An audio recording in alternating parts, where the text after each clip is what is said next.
Sa ibang balita, tinatayang nasa 2.5 million ang mga biktima ng human trafficking sa buong mundo. At isa raw sa mga maituturing na vulnerable sa problemang ito, mga Pilipino. Kaya naman isang freedom ride ang isinagawa ng ilang siklista para ipanawagan na matigil na ang human trafficking sa bansa. Ang mainit na balita, hatid ni Steve Tailisan. Bago pa man sumikat ang araw, nagtipon-tipon na sa Taguig City ang mahigit 500 siklista. Pero hindi lang bisikleta ang bitbit nila sa tinaguriang Freedom Ride, kundi ang mensahe para matigil na ang human trafficking sa bansa.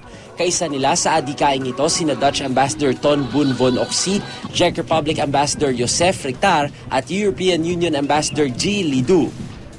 2003 hanggang 2013, naabot na sa halos 2,000 ang biktima ng human trafficking ayon sa tala ng Department of Justice. Pero posibleng mas marami pa raw ang bilang na yan dahil marami ang undocumented at ang ibang biktima hindi alam na biktima na sila ng human trafficking. Sa buong mundo, tinatayang nasa 2.5 million ang biktima ng human trafficking na kadalasang nasa edad 18 hanggang 24. Isa raw sa may tuturing na vulnerable sa problemang ito ang mga Pilipino. Sa mahigit 10 milyong overseas Filipino workers, ang ilan kapit patalim na makaahon lang sa kahirapan kaya peligro rin ang pinasasadlakan.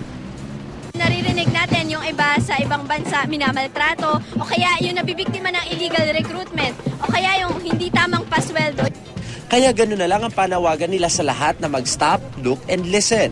Stop human trafficking at tumulong sa pagsugpo ng human trafficking sa mundo. Look o tignan ang mga senyales ng human trafficking gaya ng illegal recruitment, forced labor, child labor at prostitution o sexual na pang-aabuso. At listen o pakinggan ang mga kinauukulan ng mga storya ng mga biktima para tuluyang masolusyonan ito. Mga siklista, alam natin na ayaw nila ng traffic. So dapat tayo ayaw din natin ng traffic. Gusto natin na safe tayo at tingnan natin yung mga road signs para makarating tayo sa paroroonan natin na hindi tayo nabibiktima. Ang mga siklista enjoy naman daw sa kakaibang 22-kilometer ride for a cost. Somehow, itong ride na to, at least ay paano ma-address yung mga ganung mga pangyayari. Aside from the exercise, isa yun sa mga adikain namin. Actually, hindi lang ito ang ginagawang activity ng mga bikers. Every month meron just to make sure na maging aware ang lahat regarding sa traffic free.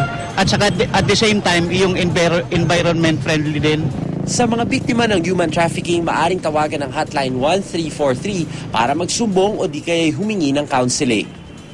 Steve Dailisan, GMA News.